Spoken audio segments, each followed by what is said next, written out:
Boa tarde, boa tarde. Tudo bem? Voltamos meio-dia. Deixa eu botar aqui o tema de hoje. Vamos falar sobre saúde e estilo de vida. Henrique, querido, guarda sua agenda aí que eu já vou te ligar, hein? Vamos bater um papão aqui. Tô te acompanhando nas suas também.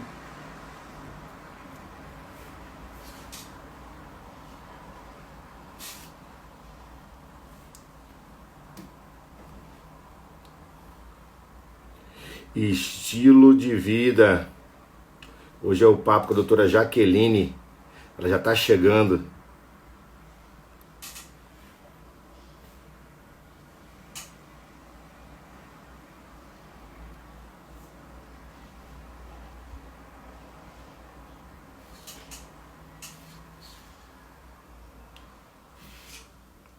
A gente vai falar de saúde integrativa e estilo de vida saudável.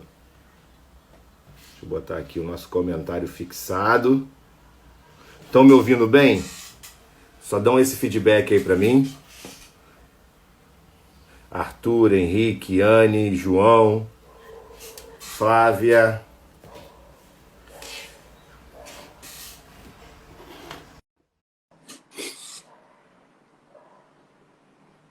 A doutora Jaqueline já entrou, a gente já vai começar então, hein? Muito bom estar com vocês nesse feriadão. Ô, doutora, tudo bem? Renato, Tudo tudo bem? bem. Que bom falar contigo. Como vai, meu irmão? Tudo na paz, graças a Deus. Estava dizendo aqui o quanto você é uma defensora da saúde que a gente não aprendeu nos livros, ou que a medicina e a fisioterapia, as áreas da saúde, em algum momento deixaram para trás, né? Nós aprendemos muito doença, falamos muito de doença, patologizamos o cliente, lidamos muito com quando a saúde está ausente. E pelo que a gente tem visto, cada vez mais o estilo de vida, as escolhas, a prevenção tem sido pauta. E eu sei que você é uma defensora dessa medicina, que é a boa medicina. Queria que você falasse um pouquinho, para quem não te conhece, não tem o privilégio que eu tenho, da sua carreira, como foi a sua formação, como foi essa escolha por tratar do paciente saudável, ou preferir cuidar do paciente saudável para ele evitar ficar doente. Renato, queria te perguntar, você está me ouvindo bem? Tá tudo bem? Eu estou te ouvindo bem. Vamos ver se o pessoal aí está ouvindo bem a gente. Eles já falaram que estão me ouvindo bem, devem estar te ouvindo bem também. Você me ouve bem? Eu te ouço bem, Que querido. bom. Obrigada. Queria primeiramente te agradecer por esse convite, é a minha primeira live. Ah, que Eu legal. de trabalhar nos bastidores, né? Gosto do consultório, do atendimento hospitalar, leito a leito, né? Paciente a paciente.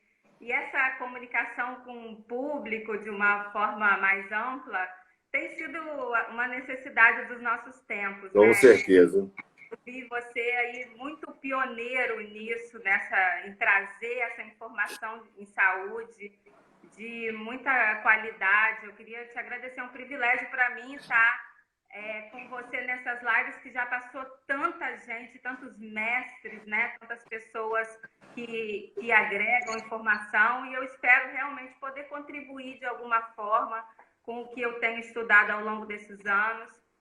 Você me perguntou um pouco de qual foi a minha história de formação, né? Isso. Eu fiz morei no estado do Rio, eu fiz o ensino técnico na Escola Técnica de Campos, como química, já gostei muito Uhum. de ciências. Tentar ser breve, né? sempre gostando muito das ciências, da pesquisa, e lá na escola técnica, realmente, aos 14 anos, eu me encontrei ali, amei fazer aquele curso, e depois chegou a hora do vestibular, decidi o que fazer, e queria dentro dessa área de ciências, e aí escolhi fazer nutrição. Vim para o Rio estudar no Gafreguinle, e foi maravilhoso, Renato. A faculdade de nutrição, ela é maravilhosa, é uma ciência linda, estudar a composição dos alimentos e como que isso interfere na nossa saúde ou no nosso processo de adoecimento, né? E lá ainda na nutrição, nos últimos anos, a gente vai para o hospital e fica lá cuidando daqueles pacientes graves, né? Cuidando dos pacientes hospitalizados. Tá tocando meu interfone aqui em casa agora, acredita? Fica à vontade, cara. Ao vivo é assim. Para atender. E aí lá eu tinha contato com muitos médicos, né, profissional, equipe multidisciplinar, e alguns professores falavam comigo assim, você pensa em fazer medicina? Porque eu tinha aquela vontade de entender o processo de adoecimento como um todo, né? E entender o papel da nutrição dentro daquilo ali. Eu tinha muito esse desejo no meu coração. O que foi, meu filho? Entendi, meu filho. Vai esperar um pouquinho. Ah, Renato, tem problema. Isso é real, que você vai ver o que está subindo aqui em casa. É a cesta da horta orgânica, que a gente conseguiu uma horta orgânica aqui no Rio. Que delícia!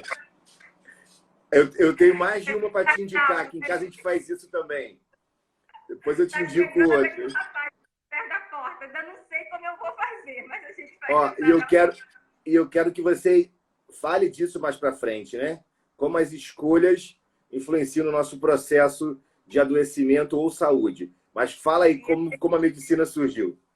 E aí um professor cirurgião, que na época a gente trabalhava na equipe de terapia nutricional junto, ele falava, incentivava muito, já que você não pensa em fazer medicina, e aquilo ficou guardado dentro de mim num determinado tempo. Eu realmente não pensava, eu estava fazendo nutrição, queria ser cientista, estava fazendo mestrado no Fundão, e queria seguir no doutorado, e aí veio uma mudança na nossa vida, a gente teve que sair do Rio, meu marido foi transferido para trabalhar em Vitória, e eu já estava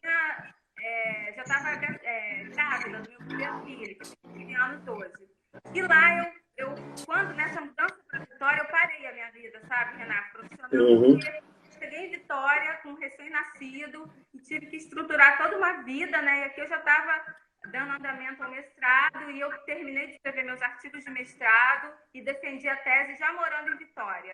E aí a entrada naquele doutorado esperado, que era um fluxo natural, né? Ele foi interrompido por conta dessa mudança em função do trabalho dele. E a gente optou em família por ir, foi uma coisa muito importante na nossa vida. E aí eu tive meus filhos, eu parei esse tempo, fiquei escrevendo alguns artigos, e ainda em contato com o laboratório aqui do Fundão, com os pesquisadores, meus mestres queridos, né, da ciência, e ainda remotamente. Engravidei da minha filha, né, os meus tesouros, ele tem 15, ela tem 13, e aí aos 6 meses, ela tinha eu grávida de 6 meses, né, surgiu uma oportunidade lá em Vitória de fazer um reingresso para profissionais de saúde, reingresso na Faculdade de Medicina.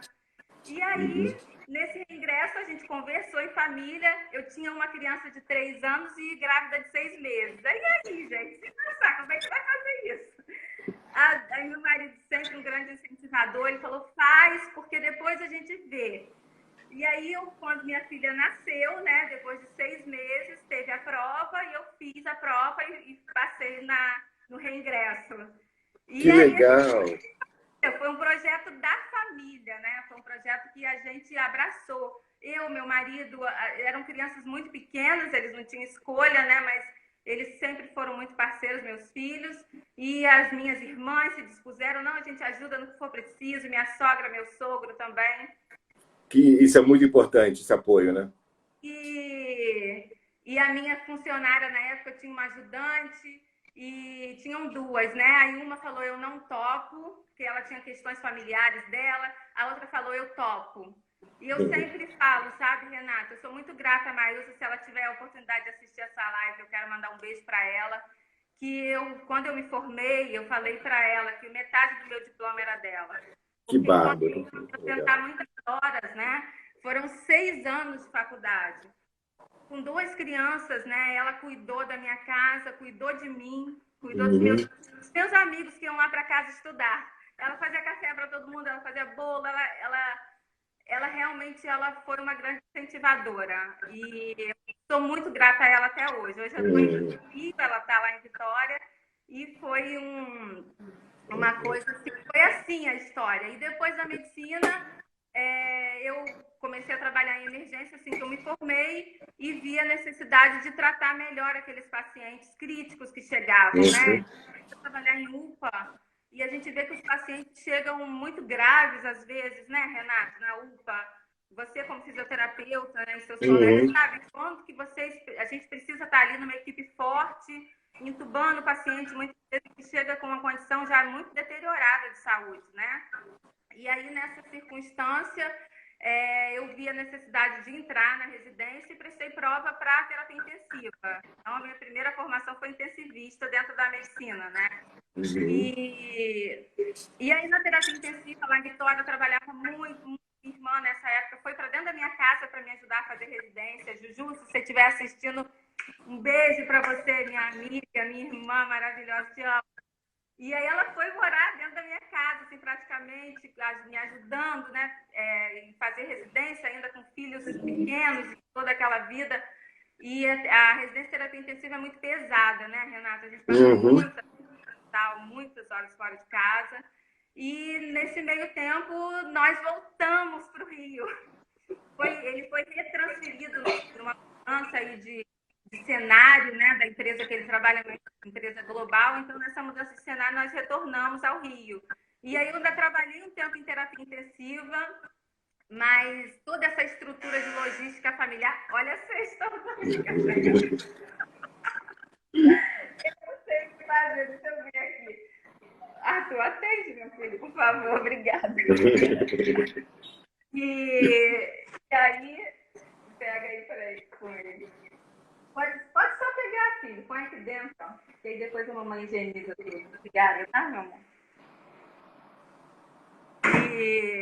E aí, Renato, ainda trabalhei aqui no Rio com terapia intensiva, mas vi que a família estava a gente estava num momento familiar que eu precisava direcionar esforços também para nos, como é que posso dizer, nos equilibrarmos novamente numa outra realidade, né? Que a gente está só nós 4 aqui no Rio de Janeiro, sem a família e precisando reestruturar isso, e trabalhei um período e aí fui redirecionando a minha carreira, até porque eu entendia e via aqueles pacientes chegarem ali no CTI com condições, assim, 90% que poderiam ser prevenidas. Perfeito. Não chegar naquele momento ali trazendo para a gente, às vezes, tanta dificuldade de ajudar naquele momento da doença crítica. Com obesidade importante, com todas as outras doenças que a gente sabe da vida moderna, né? Que faz com que o organismo ele entre num estado inflamatório crônico. E aí eu pensei nesse momento em reunir toda essa história de estudo na nutrição, que é uma área que eu sempre amei. E lá dentro do CTI eu também fazia muito essa parte de suporte nutricional, né? Tentava ajudar de alguma forma, lá da eu trabalhei em Vitória, no Rio, aprendendo sempre muito com eles e tentando colocar em prática sempre a união dessas áreas, né? E entendendo sempre a saúde, né? Como a OMS traz... Eu vou ter que mudar de lugar, porque está mostrando aqui que a minha bateria, apesar de estar 60%, está baixa. Filha, traz o carregador para a mamãe, por favor. Deixa eu só... E aí, Renato, o conceito da saúde, né? De saúde desde a década de 50 não é ausência de doença, né? A OMS ela fala para a gente que é um conceito mais amplo, que é um conceito estado de saúde física, mental, espiritual, social, que não é uma coisa só como a gente estava acostumado, mas que muita gente ainda pensa saúde hoje em dia.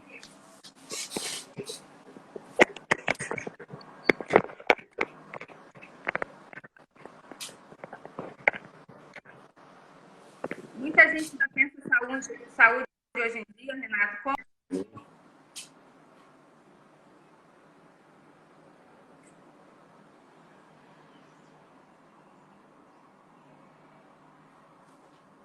Oi, doutora, me ouve bem?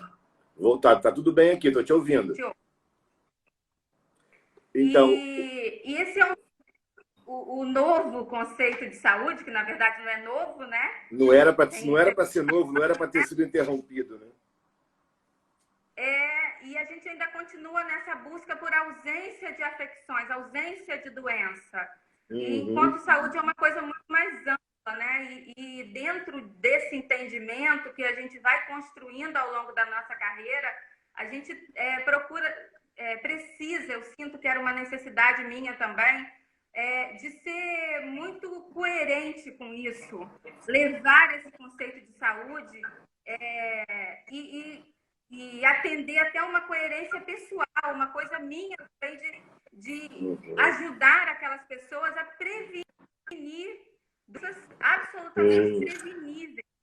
Porque a gente até dentro do conceito do SUS, né, da estratégia de saúde da família, lá da base, né, que existem uma série de atividades de promoção de saúde, para promover a saúde, para prevenir o adoecimento, mas a população tem adoecido, doenças evitáveis, que são as doenças não transmissíveis, não são infecciosas, doenças do estilo de vida, cada vez mais, os números só crescem, hipertensão só cresce a cada ano, diabetes só cresce a cada ano, obesidade, os nossos números são alarmantes no Brasil.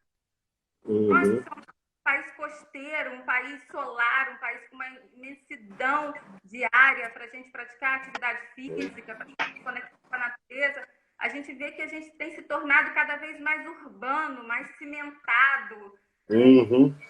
Está perdendo isso de alguma maneira. E eu já observava isso. E aí, até com os colegas mesmo do CTI, a gente, no intervalo dos plantões, vendo alguma coisa assim no computador sobre cursos, sobre pós-graduações, aí um amigo meu, que era até meu chefe na época, falou: Jaque, isso tudo que você fala com a gente tem muito a ver com a medicina do estilo de vida, que é a especialidade médica dos Estados Unidos. Essa especialidade lá são os cardiologistas que chamaram a atenção para isso, e está desde a década de 70, e hoje em dia é uma especialidade muito respeitada. Se por acaso cair, Renato, eu vou tentar mudar de lugar, e aí eu reconheço com você, tá? Ele está sem problemas. 60% de bateria, sinalizando que está acabando a bateria. Então, não se preocupa não, a gente volta. Eu comecei a realmente me interessar muito por essa área da medicina integrativa e da medicina do estilo de vida, que é você integrar o ser humano como um todo. O que nós somos? Nós somos um corpo apenas? Esse é um entendimento de saúde? Não, a gente não é só um corpo. A gente é corpo, mente e espírito. A gente pode pegar isso de todas as maneiras que a gente quiser, mas isso é, de fato, uma realidade. Então, quando a gente fala de saúde integral, né, a gente tem que entender que nós precisamos cuidar de maneira igualitária, né, de maneira equilibrada da saúde do corpo, gente. Aqui em casa acontecem coisas impressionantes. Tem da saúde do corpo, da saúde emocional e da saúde espiritual, além da saúde social. Estamos numa comunidade, não podemos negar isso, em que a gente é afetado por esse meio. Perfeito. E afetado a ponto, inclusive, de adoecimento, de se tornar cada vez mais saudável, de acordo com o meio externo, e de que forma interage com a gente. Então, a partir daí a gente entende saúde, sabe, Renato? Que eu procuro levar isso e levá-los a encontrar esse caminho. Então, a medicina integrativa, ela tem também uma característica que é a horizontalização. não é vertical. Não existe o médico que manda você fazer as coisas. Não tem essa conotação na medicina do estilo de vida, nas medicinas integrativas de um modo geral. Você leva o paciente a uma reflexão. Você vai com ele junto na reflexão. Invariavelmente, eu me emociono nas consultas. Eu sempre pergunto aos pacientes: você tem problema de ter uma médica que para junto com você? Aí eles falam: não, imagina. Falei: não, porque se você tiver problema, essa é a sua chance de sair. Quando a gente entra na história daqueles pacientes, na história do adoecimento, e eu, como trabalho com nutrologia, meus pacientes, né, em geral, digamos assim, que 80% tratam obesidade, né?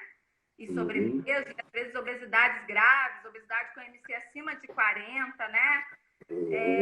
E também as doenças de refluxo, as doenças de um modo geral que tem que tem como tratamento a alimentação. E as pessoas têm ficado muito ligadas nisso, sabe, Renato? Elas têm entendido ao longo do tempo quanto que a alimentação é um pilar central da qualidade de vida. E tem ido buscar essa informação. Eles já têm muita informação, sabe, Renato? Mas também com muitas dúvidas que podem parecer elementares para alguns, mas eu acho que toda dúvida, eu sempre falo isso com eles, às vezes eu percebo que eles estão com vergonha de me perguntar alguma coisa. Aí eu falo: gente, nenhuma dúvida é boba. Não existe dúvida boba. É a sua dúvida. Então, eu prefiro que você me pergunte, que sou a sua médica, que você veio aqui e depositou sua confiança no meu trabalho, a você ir numa internet e perguntar para um site de busca. E hoje, a gente tem esse exagero, entre aspas, exagero, né? Uma quantidade... querida. Passou aqui agora. Te mandar um beijo. Linda. Amo você. Eu também. Você é maravilhosa. Um beijo. Sou muito sua fã. Muito. Obrigada. Saudade de estar com vocês. Saudade. E bom. Fala, querido. Pode falar. Então, a gente estava falando que agora, com esse excesso de informação, as informações nutricionais ou sobre o estilo de vida viraram quase políticas. Então, tem gente que acredita em algo e defende aquilo como se fosse para todo mundo, né? O low carb da vida, ou a dieta paleolítica, ou a cetogênica. Então, tem várias aí, as várias abordagens, e as pessoas compram aquilo como se fosse, de novo, a bala de prata. Isso vai me resolver. Porque, de novo, eu trago para a minha experiência. As pessoas querem sempre que algo resolva o problema dela e não ela mudar o estilo de vida, porque é muito mais difícil mudar o estilo de vida. E quando você integra tudo isso, você falou de afeto, né? Como o afeto afeta a saúde e quão importante é isso para a gente se manter nos pilares da saúde. E eu listei algumas coisas que você falou aqui. Você falou na saúde dos relacionamentos.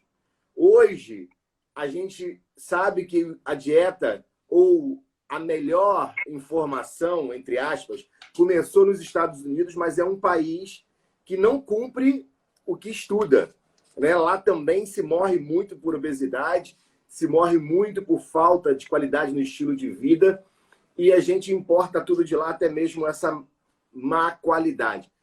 Como que as nossas relações afetam o nosso estilo de vida? Você andar com gente com um estilo de vida melhor realmente te influencia?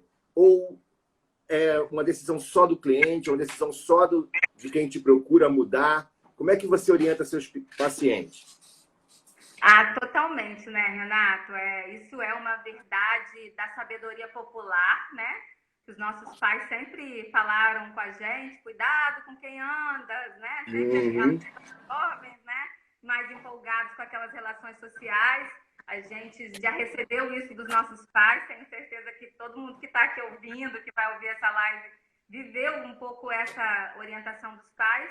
E isso é uma verdade já provada pela ciência, porque uma coisa importante falar da medicina do estilo de vida é que, diferente de outras medicinas integrativas que ainda estão surgindo, a medicina do estilo de vida ela tem comprovação científica. Ela não é uma opinião especialista. Perfeito. Ela é um fato documentado cientificamente. Todas as práticas que a gente utiliza para tratar os pacientes ou para orientar o tratamento, ela é baseada em evidências científicas. Né? Então, método científico, com probabilidades, com todo aquele arcabouço científico que a gente sabe que é necessário para orientar as nossas práticas enquanto profissionais. Né? Então, a medicina do estilo de vida ela é baseada em 6 pilares, assim. E os relacionamentos estão entre eles, né? Como um pilar. Eu posso até depois comentar um pouquinho mais sobre os outros, mas você me perguntou especificamente sobre esse, né? Então, mas já lista pra gente quais são os outros, para a gente anotar aqui e tentar ver se estamos encaixados nesse estilo de vida. Então, querido, os pilares são a saúde do sono e o contato com a natureza. Realmente parece que contato com a natureza. De novo, você tá lembrando que a gente está cada dia mais feliz por estar na cidade, feliz por cimentada, adorei esse termo, né? Convivendo cada vez menos com mato, com areia, com folha. Isso faz parte da saúde. Só que isso impacta diretamente na nossa saúde. Nós somos ciclos biológicos, a gente tem ciclos bioquímicos dentro da gente, querendo a gente entender isso ou não.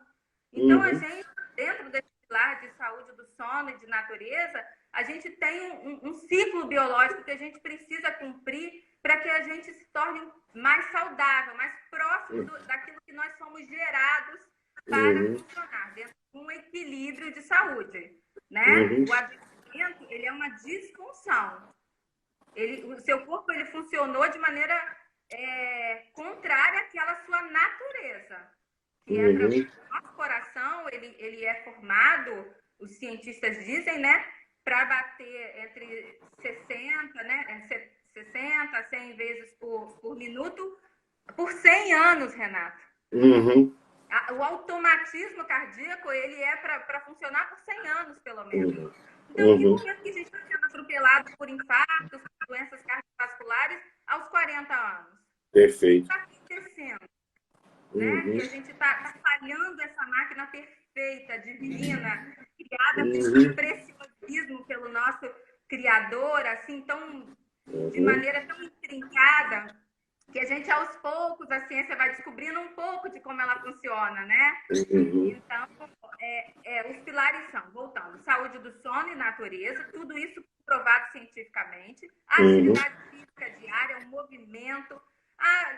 Os pacientes às vezes falam muito assim, doutor, eu faço de segunda a sexta, tá ok? Tá ok, a OMS diz que é pra gente fazer 150 minutos, né, por semana, né, dividindo da maneira que for possível. Mas o 30 minutos por dia, quando você compara isso, a pessoa que faz atividade só durante a semana, você vê que há um incremento de ganho de saúde quando você se exercita diariamente, até porque seu corpo ele não sabe que é sábado e domingo. Ele não tem um relógio interno falando assim, para hoje você descansa, porque hoje é sábado, tá? Não, o seu corpo não entende isso. Né? Eu falo muito com os pacientes, olha para o céu, olha para o sol.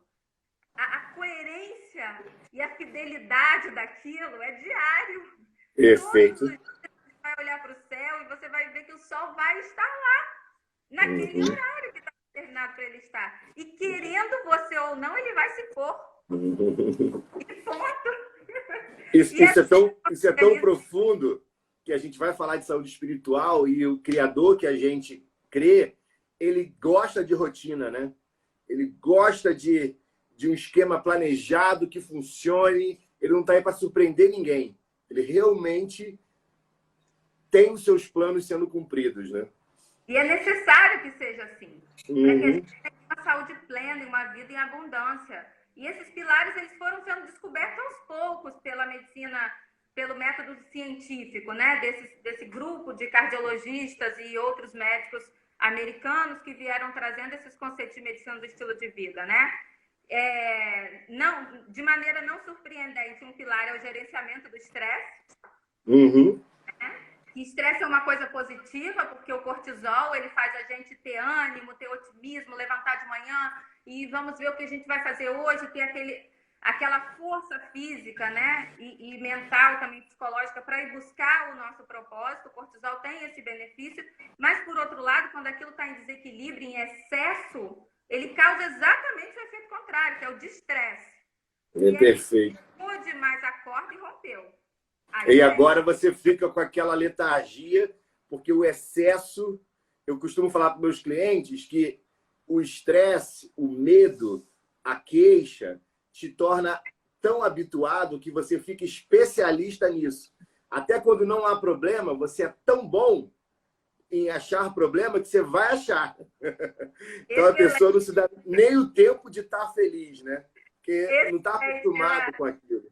E isso é muito verdadeiro, porque eu percebo pacientes que começam a seguir o plano alimentar, né? Que a gente faz todo um planejamento de rotina, de vida, e começa a seguir o plano alimentar e começa a emagrecer. E tem gente que se apavora, Renato. Você pode... Imagino. O ser humano, ele é muito interessante, né? As várias reações, nem aquela pessoa ela podia imaginar que ela ia se apavorar quando começasse a emagrecer, porque às vezes são 20, 30 anos de obesidade.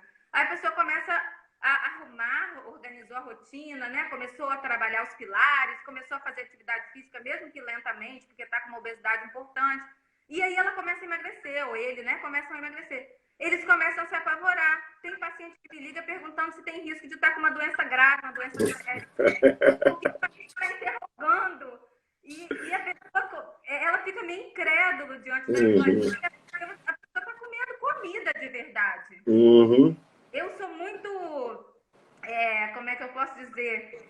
Assim, eu seguro muito a suplementação. Eu não tenho problema de suplementar o paciente que precisa de suplementação, mas antes eu tento organizar a comida de verdade. Perfeito. Até pela sua base de nutrição. Eu acho que é um privilégio o paciente que te procura. Talvez ele não saiba da sua primeira formação, mas é um complemento de não alopatia, de não medicamento que você tem. São ferramentas que poucos colegas têm, né? Que só intervém com droga, que só intervém com suplemento. Eu acho que o seu conhecimento prévio formou a doutora Jaqueline, que a gente conhece. Você falou de sono, relacionamento, saúde física, estresse. Tá faltando aí. Esse estresse, né? O abuso de substâncias tóxicas também é um pilar. O que seriam essas substâncias tóxicas? As que a gente já conhece, né? As drogas lícitas e as ilícitas, né? O álcool, o tabaco, todas as drogas ilícitas. E também, que tem o mesmo efeito de substâncias tóxicas, os embutidos industrializados. Nesse pilar aí, Renato, também está essas substâncias que a gente acaba consumindo muito na nossa dieta de grande cidade, né? De grande centro. E não só de grande centro. Eu acho que a dieta ela tem mudado como um todo. Eu sou de uma cidade interior, São João da Barra, tem 20 mil habitantes lá. Toda vez que eu chego lá, eu amo ir para minha cidade, aquilo me reconecta, é uma coisa muito importante para mim. E tenho muitos amigos de infância, muitas pessoas queridas lá, minha família toda, né? Minha mãe, meus irmãos, meus sobrinhos. E às vezes eu chego lá e vou entrando na cidade e vou percebendo a obesidade chegando a uma cidade pequena. Pessoas cada vez mais com sobrepeso, com obesidade, mudando a maneira de se alimentar. Nos fast foods interioranos, né, que a gente conhece lá, que é aquele hambúrguer de verdade, que a gente chama, né? Mas aquilo lotado e as pessoas consumindo aquela quantidade de caloria. Então, não é uma coisa que a gente pode observar assim, que é um privilégio de grandes centros, não. Tem sido uma mudança cultural, realmente, que tem alcançado até cidades pequenas mesmo. Então, é importante, nesse momento, mencionar o pilar, né, da alimentação. Perfeito. Então, é um pilar super importante. Não vou dizer para você que, por trabalhar com nutrologia, eu abordo mais esse pilar em detrimento dos outros. Eu procuro trabalhar todos de maneira igualitária, trabalhar todos ao mesmo tempo, de maneira lenta também, porque a gente não consegue mudar, como eu conversei com vocês, mudar tudo ao mesmo tempo, a pessoa fica assustada. Com certeza. Né? Então, a gente vai aos poucos. E o último pilar, que é importante mencionar, é amor e conectividade. Que lindo!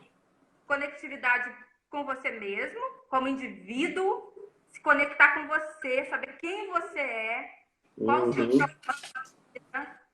Esse é um momento difícil, não. É um momento maravilhoso da consulta, mas é difícil de eu não me emocionar. Porque ajudar uma pessoa a entender qual é o propósito dela aqui nessa terra, a gente que crê, né, em Deus e acima de todas as coisas, participar daquele momento ali na consulta, Renato, é um privilégio muito grande. Eu me emociono.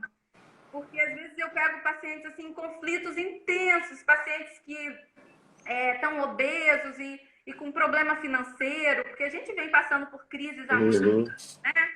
Uma empresa que faliu e tem toda uma família ali que dependia financeiramente daquela empresa, e a pessoa está naquele conflito, e eu pergunto, o que você acha que você veio fazer aqui?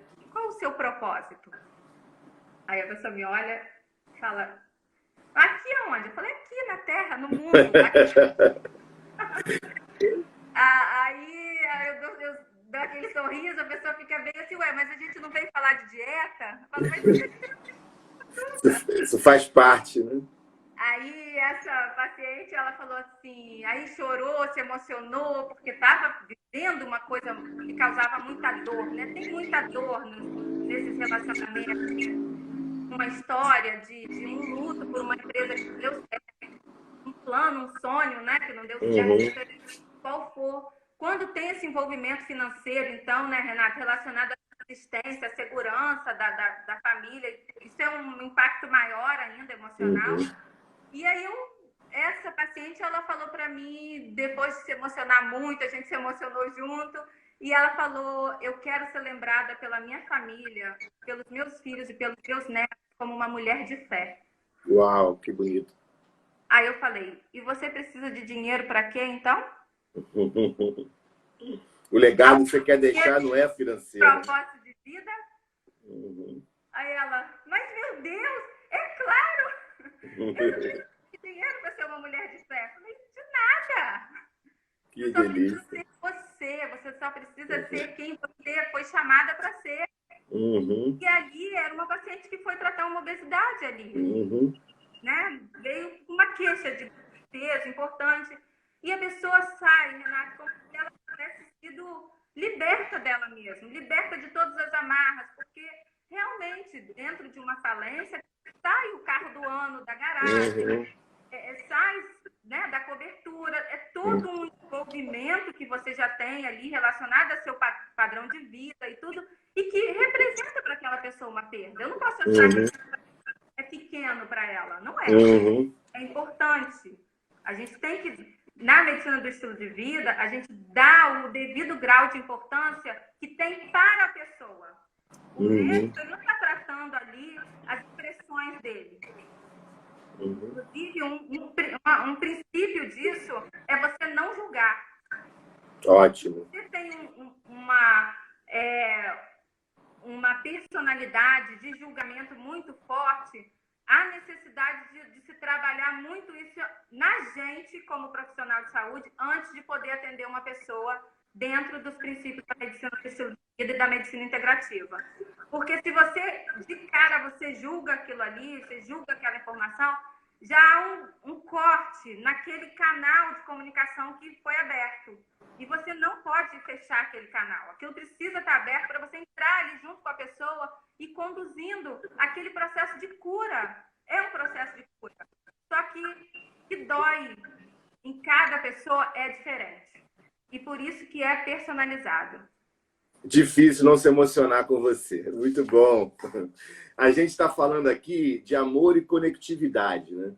Essa conectividade está na sua identidade, seu DNA. Você contou sua história, você agradeceu a sua ajudante que ficou em Vitória, parecia uma parente sua, né? De tão saudosa que você agradeceu.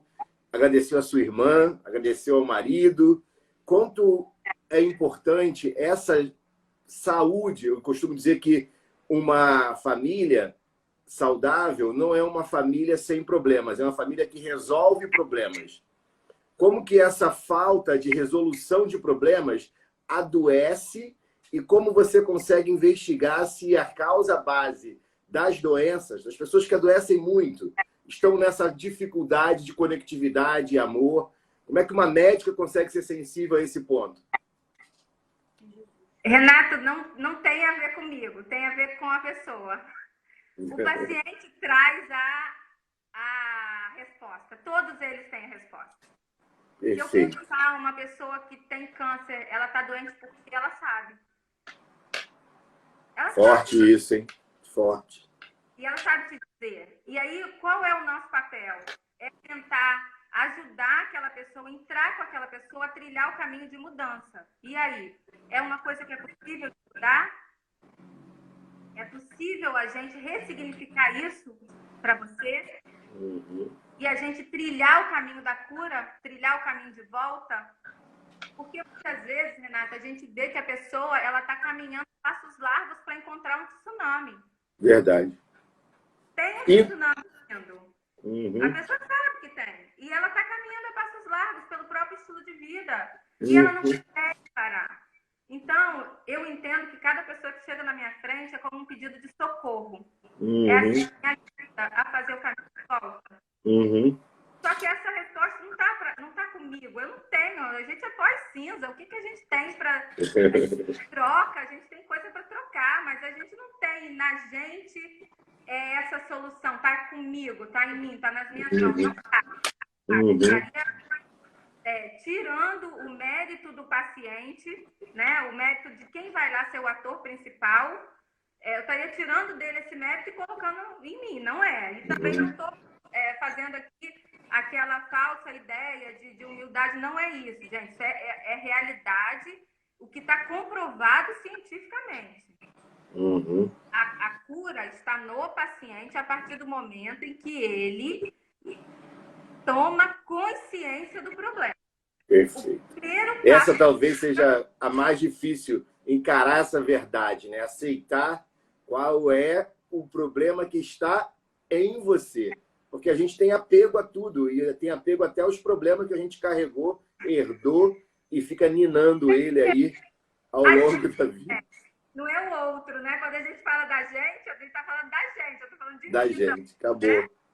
Eu sempre gostei muito de ler. Na minha infância, eu sou filha temporona, né? Nasci, meus irmãos já eram todos adolescentes. Então, eu estava muito em meio de adultos, né? E adolescentes. E tinha aquela coisa do livro, vamos ler, vamos... Uma irmã minha já era professora, eu era criança, ela já estava formada na escola normal. Então, me alfabetizou em casa e me incentivou muito a leitura. Então, eu tive muito esse contato com o livro na infância, mas eu não tive contato com a atividade física, porque era muito aquela coisa parada ali. Era aquela coisa, vamos ler. Então, eu amava deitar no sofá, no sábado, na escola, e ficar no livro, viajando, né, indo a lugares que a gente, né, numa cidade interior pequenininha, eu viajava ali o mundo todo com aqueles livros, aquelas histórias todas. Mas, enfim, aí quando você chega diante de um limitador para a minha atividade física, né? Porque eu não tinha isso na infância, isso não era uma cultura da minha casa, né? Eu brinco assim, até aqui em casa hoje, para mim atividade física é fácil limpar a casa, é escovar tudo, é deixar tudo arrumado, porque isso é uma coisa que eu fui treinada, né? Com meus filhos eu já fiz diferente, meu marido sempre teve muita aptidão esportiva, ele gosta de frequentar todo tipo de esporte, natação, ele ficou com um problema na perna, teve que operar o quadril, botou uma prótese total de quadril aos 45 anos, né? Porque eles têm um problema familiar de artrose importante, enfim. E ele se reinventou, ele foi nadar. Ele parou de jogar futebol, essas coisinhas que eles fazem amadoramente, né? Porque isso é uma coisa um pilar muito fortalecido para ele. Né? E para os meus filhos também que fizeram atividade física desde cedo. Para mim, é frágil. Né? Então, ao passo que essa coisa de conectividade, de se apegar ao outro, de estar em comunidade, isso para mim já é um pilar que é mais intuitivo. Eu fui mais exposta, mais treinada a isso, ser de uma família grande. Uhum. E aí, Renata, em que ponto que eu queria chegar com você disso? É que é muito individual. Uhum. A força dos nossos valores e a fragilidade desses pilares, né? Isso é muito individual, porque isso depende muito da sua história de vida, da história de vida muitas vezes dos seus pais, porque isso vem, né? A gente vê biblicamente, né? Vem se arrastando de gerações. Então, um dos pilares desse para a gente cuidar da nossa saúde, realmente ter uma saúde fortalecida, não cuidar da doença, mas cuidar da saúde. Eu gosto muito de falar, às vezes, com os pacientes, eu quero te ajudar a ter vida, e vida em abundância, porque é isso que eu sou chamada, esse é o meu chamado. É cuidar de vidas, não é cuidar da doença. Não que eu tenha nenhum problema, porque quando a doença se instala, nós estamos ali juramentadamente, né, com juramento, como profissionais de saúde que somos, para ajudar aquele paciente, conduzi-lo fora desse processo de adoecimento, com a nossa ajuda. Mas eu me empolgo muito de trabalhar com vida. Até quando eu estava na terapia intensiva, às vezes eu falava assim, você é médica, qual é a sua especialidade? Eu trabalho em terapia intensiva. Paciente grávida, nossa, que horror! Às vezes a pessoa às vezes falava, nossa, que ela queria dizer assim, é difícil isso, né? Aí eu falava assim, pois eu trabalho no corredor da vida. O CTI é o corredor da vida. A gente assiste milagres naquele lugar, Renato. Com certeza. Todos os dias, você sabe disso. Coisa que a gente fala assim, eu fiz tudo que eu podia ter feito enquanto conhecimento de ciência. Eu cheguei aqui. E aí? E como a coisa se desenrolou de uma maneira completamente diferente daquilo que a gente esperava com os nossos testes prognósticos, e esse paciente tem uma viabilidade mais reduzida. E de repente a pessoa foi de alta para casa. Que delícia. Tanta paciente do coronavírus recentemente, né? Ela foi de alta para casa, tinha 97 anos, um comprometimento pulmonar. E uma coisa importante que eu vi a médica que cuidou dela numa live falando sobre o caso dessa paciente de 97 anos. É muito interessante a gente comentar aqui dentro disso que a gente está falando, Renato. Os pacientes de coronavírus no hospital, né, e também quem está em tratamento de casa, eles têm que ficar isolados, né? Por conta, né, da contaminação e da disseminação do vírus, que é realmente impressionante e rápida, muito rápida. E não tem como ter visita para esse paciente, que normalmente a gente deixa nos CTIs mais modernos, e está amplamente a importância de ter um familiar do lado da pessoa, para que aquela pessoa reaja de uma maneira diferente ao adoecimento. Olha isso, hein, Renato? As pessoas reagindo de uma maneira diferente, porque é importante ter aquele plantão ali da pessoa. E eu sempre brincava com os familiares, eu falava assim, você é um remédio que a gente não pode dar. Verdade.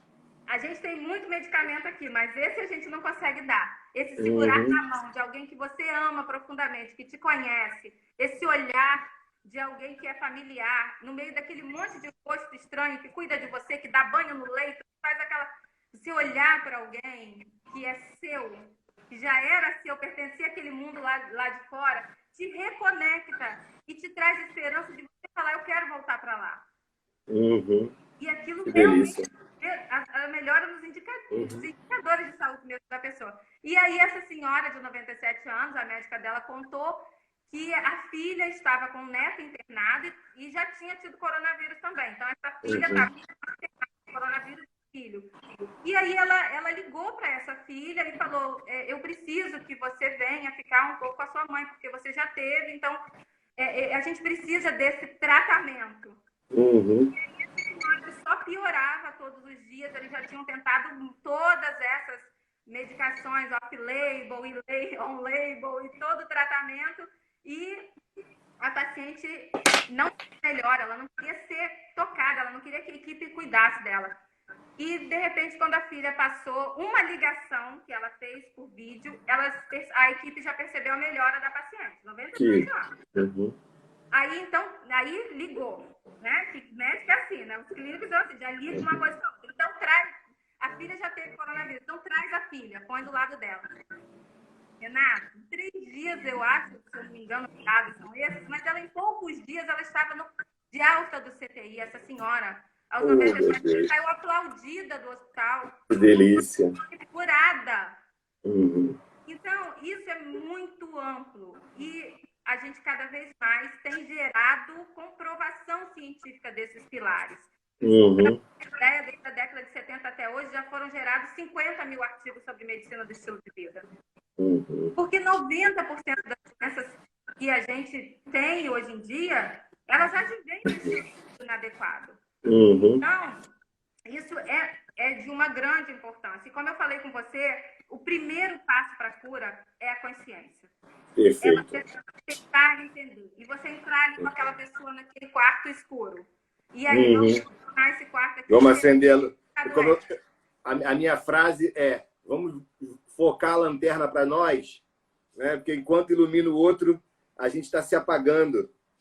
Essa é a grande verdade. Doutor, a gente falou aqui, de alguma maneira ou outra, da saúde física, da saúde mental, dos relacionamentos. Você mencionou que nós somos pós-cinza e acabou de mencionar que o relacionamento é muito importante. Amanhã eu vou falar com o nosso pastor, o pastor Emerson, vai estar na live aqui comigo. Vai ser muito, muito bom. E nós vamos falar, o tema de amanhã é por que a ciência e Cristo estavam certos, né? Vou guardar amanhã para o pessoal entrar aqui meio-dia e entender como que essas dois fatos, né, o cristianismo e a ciência, se complementam. Mas a senhora está dizendo que a gente é pós-cinza, mas não somos só pós-cinza. A gente tem uma crença, e nós dois dividimos dessa mesma crença, que a figura do nosso Criador, a figura do Espírito Santo, é uma pessoa. E como a gente internaliza isso e como isso vira esse amparo que muitas pessoas atravessam sozinhas, sem saber e sem crer, sem ter a fé espiritual que estão sendo cuidadas, estão sendo vigiadas, que o melhor há de vir, porque essa pessoa cuida de nós. Como a saúde espiritual influencia na saúde global? Renato, na Bíblia, né, que nós cremos como livro de instrução universal, né? Nosso livro de instrução, somos cristãos, cremos num Deus criador de todas as coisas, do céu e da terra, das coisas visíveis e invisíveis, né? E a gente vê cada vez mais esse papel da espiritualidade no impacto da saúde. Porque todos esses sentimentos que são gerados pela nossa carne são gerados, né? O tempo todo a gente tem desconforto, a gente tem desconfianças, a gente acha que não está tudo adequado, que está tudo muito inadequado, né? Tá um momento muito inadequado, muito diferente do que a gente está acostumado a viver. Isso traz para a gente, né? Estimula o nosso sistema nervoso autônomo, né? A liberar uma série de substâncias que deixa a gente constantemente estressado. Né? O nosso cortisol aumenta, a gente está ali preparado para lutar ou fugir, está naquele desconforto que a gente nem consegue entender muito bem. E quando você entende que você precisa fazer o que está no seu possível e confiar todas as outras coisas a um ser que é muito acima de nós, que a gente consegue fazer parte, isso te modula em termos neuro, psíquico, imunológico e endócrino. Amém. Quero dizer com tudo isso, né? Ele regula os seus sentimentos, a sua parte emocional, a geração de uma série de neurotransmissores que regula o funcionamento dos seus órgãos e vísceras, né? Que regula a sua conectividade com o outro e com você mesmo. Porque a gente costuma dizer que quando a pessoa está em espírito, ela está paciente. A paz é o norte, né? E uma coisa, uma vez minha irmã aqui em casa, a gente conversando, lendo a Bíblia junto, minha irmã mais velha, né? que é a minha segunda mãe. Assim, quando eu nasci, ela tinha 14 anos. Então, a gente tem uma relação muito bacana de amizade, muito grande.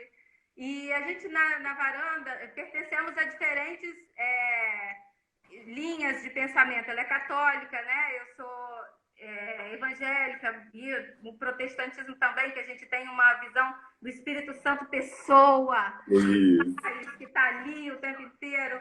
E aí, mas a gente tem uma conversa muito aberta sobre espiritualidade, não sobre religião. Então. E muito respeito, né? E muito respeito. Respeito é fundamental.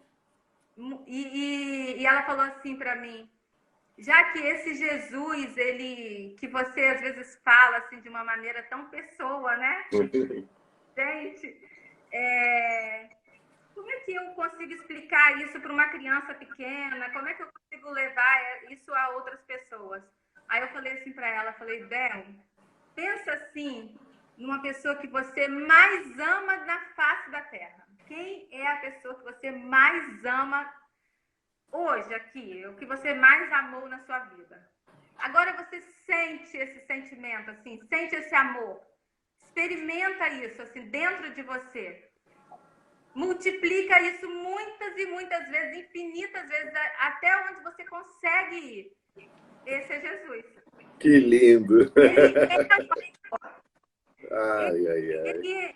Deus é o amor. Uhum. Então, a gente às vezes tem dificuldade de entender, mas você consegue sentir.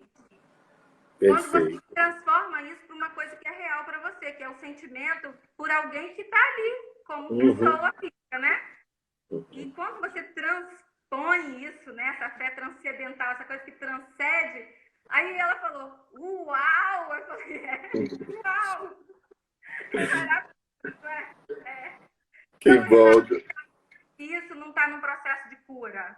Uhum. Tá, e é claro que a gente respeita a individualidade do paciente. Eu não estou ali para depositar sobre o paciente a minha fé, o meu credo, pessoa física, né?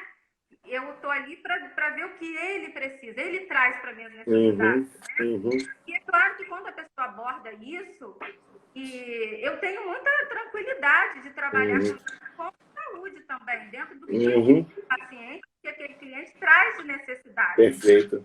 Então, isso é uma coisa, assim, muito tranquila para se trabalhar clinicamente com isso, porque você está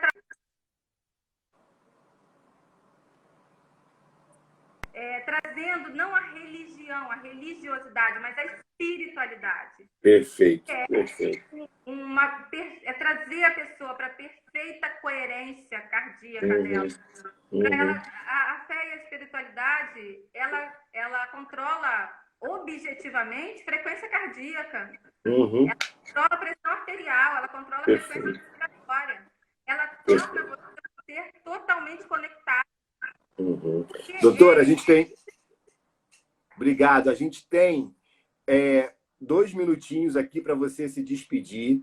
E eu queria que você fizesse um comentário para o nosso povo cristão, os nossos colegas da igreja que, infelizmente, negligenciam a saúde física. Às vezes vão para esse pilar que é importante, mas deixam os outros pilares de lado. Então, dá o seu recadinho final. Obrigado por compartilhar amor nessa 1 hora que passou voando. Tá bom? Um beijo enorme aqui. Desculpa! Um beijo enorme meu, da Kathleen. A gente te ama muito, tá bom? Querido, eu queria trazer para os nossos ouvintes e as pessoas que vão ouvir depois dessa live uma certeza, assim, que a gente louva ao Senhor com todo o nosso ser. Isso é bíblico, né? Então, a gente louva ao Senhor respirando, a gente louva ao Senhor se alimentando. Tem uma amiga minha nutricionista que ela fala... Jaqueline, vamos fazer assim para os amigos aqui. A gente vai cair e volta. Aí, só para despedir, tá bom? Vai cair a live agora. A gente volta porque tá muito gostoso esse papo. Tá? Vamos... E quem não fez, continua falando só mais um pouquinho. Tá? Você tem tempo? Dá? Então tá bom. Aí o nosso público vai ficar agraciado aqui com mais alguns minutos da doutora Jaqueline. Tem perguntas aqui que eu não fiz, ó. Vamos deixar para a próxima. Aqui, a Tônia está dizendo aqui que você arrasou. Tânia Torres. Um beijo, Taninha. Tânia, fica aí. Guarda mais perguntas que a gente vai voltar agora, tá bom? Já estamos caindo. Tchau. Tchau.